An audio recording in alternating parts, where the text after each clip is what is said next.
Welcome back to Property Play. I'm your host, Elena Saradidis, and we have Gary Friedman here again with me today. We're talking all things real estate, all things development, and I can't wait to get right into it. Exactly. Thank you for having me back. So I think, and again, you're the one with all the developments coming in the pipeline, but I do think developers are going to shy away from small units moving forward. I can see that. The problem we have is just simply cost. Everything's driven by cost. Everything's comes off an Excel spreadsheet. And, you know, when the land prices are so high, we got to try and build more units. We got to get volume. So, you know, we want to charge a higher price per square foot. If we want to charge a higher price per square foot, the units have to be smaller to make the unit affordable. Imagine if I'm charging $1,500 a square foot and my unit's 1,000 square feet. Well, who's going to buy $1.5 million unit? Like, that's my starter unit. Like, you know, I want a $1,500 per square foot price across the entire building, but I got to build micro units. I got to build some really small one bedrooms. I got to build, you know, I can laugh about it now, but like a 2-bedroom is 600 square feet. Well, you know, go back to the Polo Club on Bay Street, and those days, you know, 2 bedrooms were 900 square feet. So it was 50% larger. Yeah. So, but it's just because of the math. We needed X dollars per square foot, and we had to make the bottom number, the total price, an affordable price for an investor. So they don't want to spend more than $450,000 on a unit, $500,000 on a unit. Well, I'm charging, you know, $1,300 a square foot. Do the math. How big's the unit? So the unit's 400 square feet. So, you know, yeah, can you live in 400 square feet? You can. Can you live comfortably in 400 square feet? No. It's tough, you know? So we all know pre-construction sales are down. Like it's a given right now. What do you see as the future of condo development, real estate in Toronto? Like, where do you see us heading? Like, when do you think, you know, prices are going to start turning? Sure. What are you predicting? Like, a bunch of things have to happen. Like I said, I think 10 minutes ago, land prices have fallen. It just still got to twist, you know, vendors' arms to try and get that deal on the land, but land prices, at least on paper, what developers are prepared to pay per square foot, buildable, has come way, way down from what it was 3 years ago. Are there deals? There's not a huge supply of deals. There's a lot of properties out there, but trying to get that property for that price is a different matter. Getting that deal done is a different matter. But let's say you can. Construction prices are falling. You know, I'm talking to big construction managers, and they're basically saying, look, the trades are already getting hungry, and it's going to get a little worse before it gets better. So, you know, can you make deals with the big trades at numbers that are significantly lower than what the deals were in, you know, 2018 to 2022? For sure.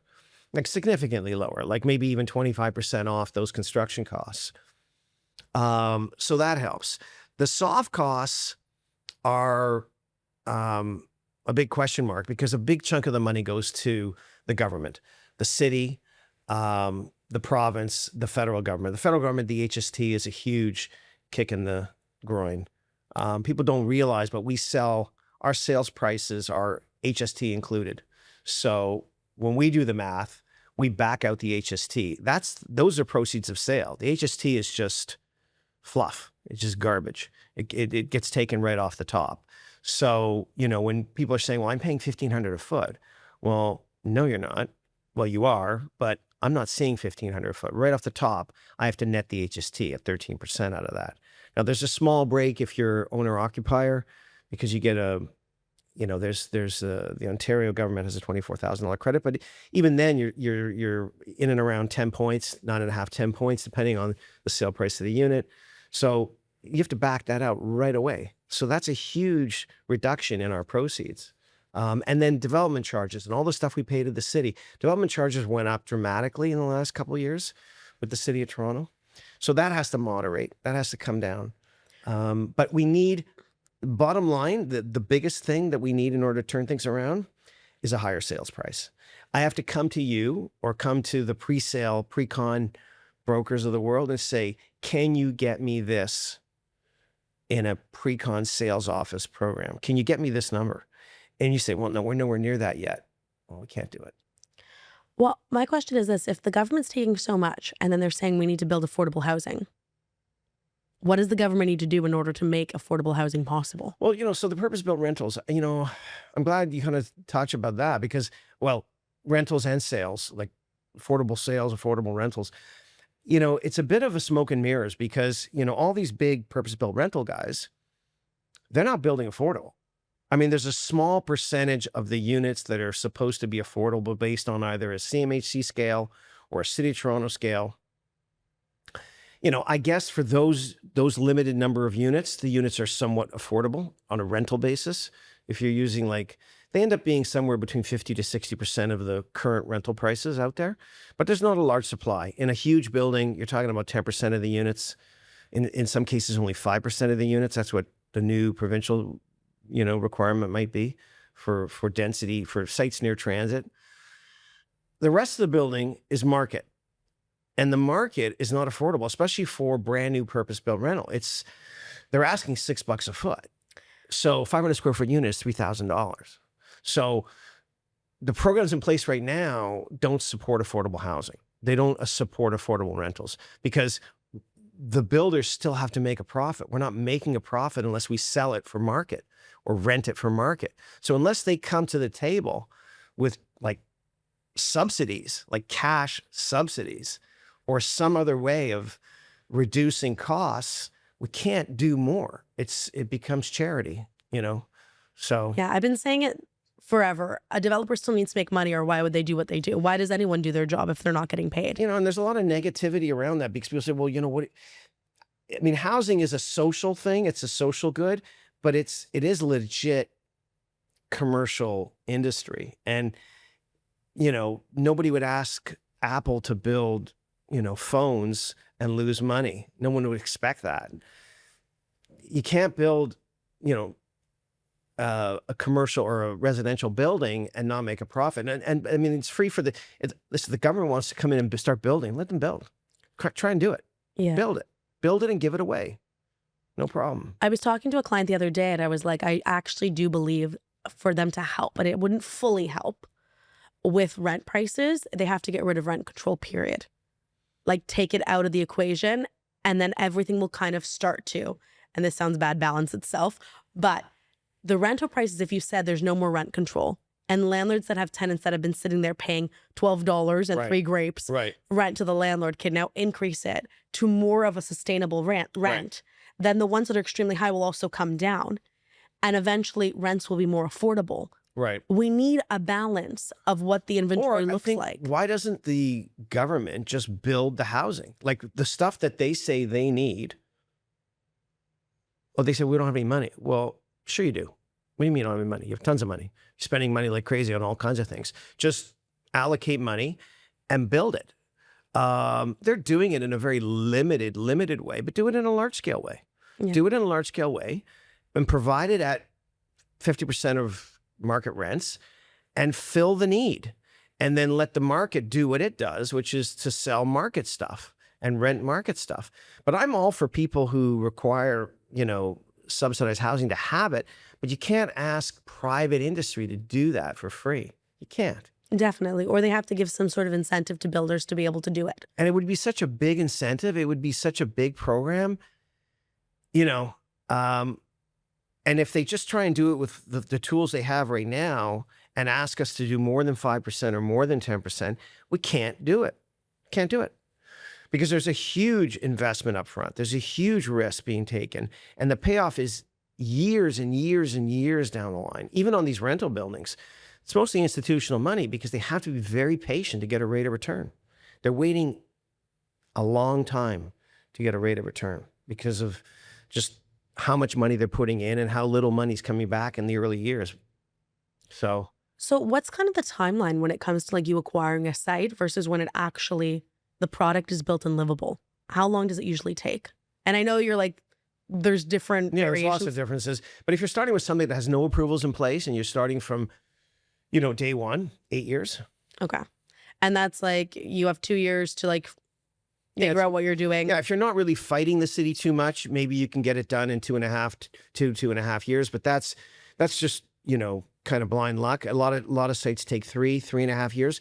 If they end up with going to, the Ontario Land Tribunal, it could be 4 or 5 years. But, let's just say 3 to 3.5 years for development approvals, to site plan to building permit, 3.5 years. So that's time that you're carrying the site and not making any money. Correct. Then you have to take it Your to construction market. period is, and maybe you might start your pre-sales, a year before you get final approvals, because you're damn close and you're going to get it. The type of building is going to be built. You're comfortable with your design and your floor plans, and so you can go to market. And then maybe you'll be lucky, not in this market, but maybe in different markets, you would have been lucky enough to have enough sales in a year and a half to break ground if you could pull your permit in the 4th year, and then you got to build it. And you're looking at it, any building above 30 stories, 30, 35 stories. I think you're looking at 3.5, 4 years. So you can do the math, and then you've got occupancy, and then you've got registration and closings, which is another 6 to 9 months. So, you're 8 easy. I'm going to ask you another question, because I feel like developers get a lot of hate for occupancy. Why does occupancy exist? What is it? Like, how? I know the answers, but you have to remember that people that are listening don't always know the topics that we're talking about, and sometimes we have to kind of break it down. But occupancy fees is like a form of ghost rent that goes to the developer, but it doesn't go towards It is a your phantom purchase. mortgage. In the old days, we said phantom mortgage. So it is a phantom mortgage, because there are 3 components of the occupancy fee. It's the interest on the unpaid purchase price. So let's say they bought a unit for $500,000. They put down 20%. So they've got an unpaid purchase price of $400,000. The $400,000, we're entitled to charge interest on that unpaid purchase price, because they get to move in, but they haven't paid me the full purchase price. So the portion of the purchase price they haven't paid me, I'm going to charge them an interest rate on that unpaid money. And the interest rate is actually determined by the province of Ontario. People think developers just pull it out of our asses, but we have to follow a rate that's established by the province of Ontario. So, and it changes, I think, every quarter. So we charge that interest rate on the unpaid purchase price. That's component 1. Then the estimate of the realty taxes for the unit per month, and the estimate of the maintenance fees per month. So those 3 things are your occupancy fee. It jumps through the roof, which it did in the last couple of years, because the interest rate on the unpaid purchase price was very high. And the mortgages were the unpaid purchase price was very high. So occupancy, just so everyone understands too, occupancy happens before the building is registered and final closing occurs. So the next question that I'm going to ask is, how come we go into occupancy and not just into final closing? Like, why does that happen? Well, there's been a few developers that have not done occupancies recently, to my knowledge, or they'll give the owner an option. So they won't do an occupancy and they'll wait for final closing. The Condo Act is set up to create an interim closing and a final closing. We do want to move people in, at least from my perspective, because that occupancy fee helps me cover my costs, because otherwise I have to pay the maintenance fees and the realty taxes and interest on my construction loan by myself. So if I can move people in, that income defrays those costs. In the meantime, they get to rent their units, because we generally give permission to rent, and or move in themselves. So they're living in a way rent-free, but they're paying this occupancy fee. And then we move to registration quickly. Usually we can get it done quick, 4 months. And then we give notice, and people has to get their mortgages lined up, and they have to pay us the balance of the purchase price and move in. People get aggrieved when, they have a large unpaid purchase price. They bought a unit for $1 million. They put down $200,000. They have an $800,000 unpaid purchase price, and the interest rate is 7.5%. Well, that's going to be, over 60 grand a year. So they're going to be paying $5,000 a month just in the interest portion. Their maintenance fee is another 80 cents a square foot. So they're another $600-700 there, and the realty taxes are another $400 or $500. So they're paying like $6,500 a month, and then they go out and rent it, and somebody will rent it for $3,200. So they're immediately shocked with a $3,500 a month loss. And they're like, what did I get myself into? And how long is this going to go on for? So I think that's the part that people have a hard time understanding, that it is a business. Like, you take on a huge portion of the risk when you go decide to build a property. And the reason for occupancy is now we've spent almost 5 to 8 years paying for this. As soon as we can get people in, get them in, and at least stop the bleeding until final closing, and then we can see some sort of return on all the capital that we've put in before it happened. It's also a good way to test people whether they're going to close, because if you don't close on your interim occupancy, you aren't closing on your final occupancy, so your final registration. So it's another way for us to make sure that, hey, hi, remember us? You bought a unit from us 4 years ago. It's ready now. Are you still alive? Are you still... And here's a little trick to the trade. If you are buying pre-construction, I know right now it's a tougher market, so most people aren't looking. People often are gun shy on purchase price because there's a premium per floor you go up. Right. But the higher floors take occupancy for less time. So I would prefer to buy on a higher floor. Yes, I paid more for my unit, but I didn't pay a phantom rent or ghost fees up until that time. Yeah. So like, I bought pre-construction a while back. I had only a month of occupancy, and then I went into final closing. Yeah. And I had people on the first floor of the, like, second floor of the building. They were in occupancy for months before they got there. And that difference in upfront money, I could have gotten a better floor with a better view. Yeah. Like, sometimes you have to think big picture. Yeah. Occupancy fees you have count. to you have to look at your builder. You have to look at, what are you getting yourself into? There are builders that take a very, very long time, developers that take a very, very long time to move out of interim occupancy to final closing. And, is that deliberate? Is that not deliberate? Sometimes you wonder if it is deliberate. Sometimes it's not deliberate, but it's just a cluster. Won't say the rest of that word, but it's just, believe it or not, there are things that have to be accomplished during occupancy in order to register the building. Has a lot to do with completion of construction, the surveying of the building, the final survey of the building, the completion of the final drawings, the as-built drawings that get approved by the city and get registered. So if there's problems with the zoning because the building wasn't built according to the actual final zoning, there were encroachments, or there's things that if you rectify, they got to go to committee of adjustment, they got to go fix things, you're not getting registered. So, or they just can't complete the construction. Like, they're just unable to, they got people into occupancy, but they can't get the ball over the finish line. So it can be a bunch of things, but people get very upset when, it extends into, I think you know them too, that I've heard of interim occupancies that went well over a year, like 18 months. 100%. Like, that's ridiculous. I agree. But that's when it comes to reputation and, like, looking at the history of the builder and the development. How long does it usually take for the builder to take it across the finish line from occupancy to final closing? And that's something you should be asking when you go in to book a unit. You should actually be talking about, how long is your typical occupancy? Yeah. Like, is it 4 months? Is it 6 months? Is it a year? And, like, figure out if you want to go forward with that development based on that. But people never ask that question. No, but they do when they come with me. They're caught up with the sizzle. They come into a fancy sales office. They see, video screens. They see flashing lights. They see nice furniture.